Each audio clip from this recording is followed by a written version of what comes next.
बेंगलुरु से संजय का शव पहुंचते ही परिजनों में मची चीख पुकार। घटना की सूचना पर पीड़ित परिवार के घर पहुंचे समाजसेवी व जन सुराज नेता अवधेश गुप्ता। पीड़ित परिवार से मिलकर ढांढस बढ़ाया और आर्थिक मदद करते हुए भविष्य में हर संभव मदद करने का आश्वासन। श्री गुप्ता ने प्रदेश की सरकार पर जमकर निशाना साधते हुए कहा कि बिहार के युवाओं के रोजगार की व्यवस्था अगर बिहार में होता तो आज इस तरह की नौबत नहीं आती। सरकार बिहार में बेरोजगारों को रोजगार देना नहीं चाहती। जन सुराज की सरकार बनती है तो नौजवानों को, बेरोजगार युवाओं को बिहार में ही रोजगार दी जाएगी। उन्होंने नीतीश कुमार की सरकार से पीड़ित परिवार को 10 लाख रुपए मुआवजा देने की मांग किया। उतरा था, शादी था, बेचारा गया था 4 पैसा कमाने, उधर ही रह गया। यही हो रहा है बिहार में और यही हमारे सरकारों ने आज तक किया। बहुत दुखद घटना है। शादी का है। अच्छा, अब शादी होगा इसको सर गार्जियन अगर शादी सुनिए, अभी अगर शादी होगा तो हमें फोन कीजिएगा, हम लोग आएंगे, इसकी शादी में पूरा मदद करेंगे। पूरा इतना महंगाई हो गया, शादी ब्याह में कैसे होगा? हमारे पास तो कोई नहीं। अभी देखिए, अभी दुख का बात है। अभी आप लोग थोड़ा ढाढ़स रखिए, अपने दिल को तसल्ली दीजिए। आज के दिन शादी की बात हम लोग नहीं करते हैं क्योंकि मातम वाली बात है। ठीक है, फिर फोन कीजिएगा 2 दिन 4 दिन बाद, हफ्ते बाद हम लोग फिर आएंगे और इसके शादी का पूरा प्रोग्राम बनाएंगे। ठीक है, इसको वर्जिन है तो आपके है, इसको हाँ। वर्जिन। अब देखिए, अब जहाँ तक हो सकेगा वहाँ तक हम लोग पूरी मदद करेंगे। ठीक है ना, घबराइए मत। लेकिन किसी कारणवश एक हादसा होता है और वो हादसे में उनकी मृत्यु हो जाती है। हमारे साथ अभी बौराज विधानसभा के भावी उम्मीदवार अवधेश गुप्ता जी है, जो पीड़ित परिवार से मिलने आए हैं। सर, क्या कहिएगा? मर्माहत है यह परिवार, क्योंकि कमाने वाला जो व्यक्ति था वह अब इस दुनिया में नहीं रहा। बहुत ही दुखद और मर्मांतक घटना है। किसी के घर के बच्चे का जान चले जाना, इस परिवार के इकलौता कमाने वाला बच्चा अगर गुजर जाए, अब वहाँ कारण क्या होगा वो तो प्रशासन वहाँ का बताएगा ही, लेकिन ये इनके लिए तो बहुत असहनीय है।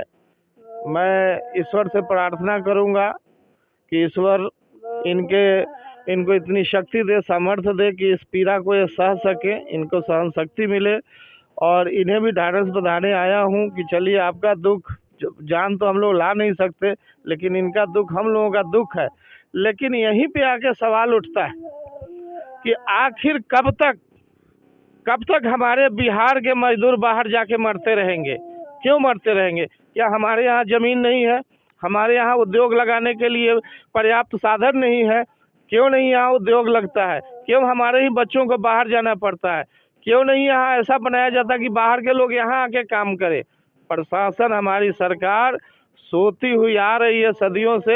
हमारे लोग भी जागे, इस बात को जाने कि हम लोग इस क्षेत्र को, अपने क्षेत्र को बदलने के लिए उतावले हो रहे हैं और बदल के रहेंगे।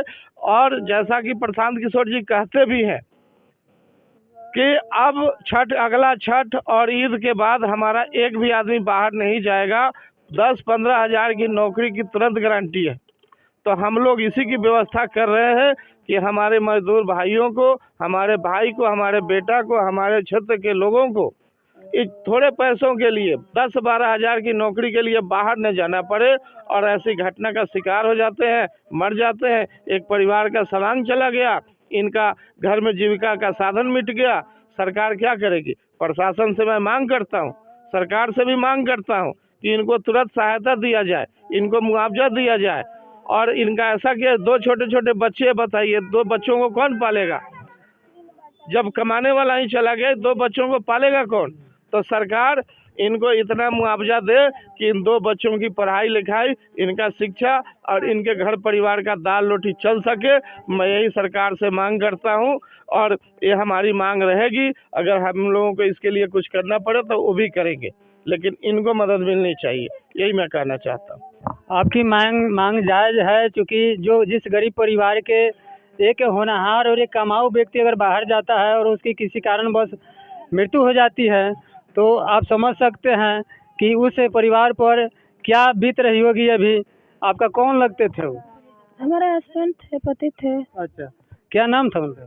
संजय कुमार नाम। हम लोग आपके लिए, आप ही लोगों के लिए आए हैं और आप ही लोगों के लिए कर रहे हैं। ये कोई नेतागिरी नहीं है, कोई भाषणबाजी नहीं है। हम लोग दिल से काम करने आए हैं और हम लोग इतना इंडस्ट्री लगाएंगे, इतनी फैक्ट्री लगाएंगे कि हमारे ऐसे बच्चों को 10-15 हज़ार रुपए के लिए, 20 हज़ार रुपए के लिए बाहर नहीं जाना पड़ेगा। इसीलिए आए हैं, ठीक है। और ये हम लोग करके रहेंगे। बहुत दुख की बात है और हमें बहुत दुख हो रहा है इस बात का कि इनका इसी उम्र में, छोटी बच्ची है बेचारी, इसका घर वाला चला गया, ये बच्चे अनाथ हो गए। किस बात के लिए? अगर अपने यहाँ साधन होता तो नहीं होता ना ऐसा। आप लोग भी सोचिएगा कि हम लोग क्या कर रहे हैं। तो इस बात के लिए, बदलाव के लिए हम लोग तत्पर हैं और इनको प्रशासन से हम जो भी हो सकेगा हम देखते हैं क्या करना है, ठीक है।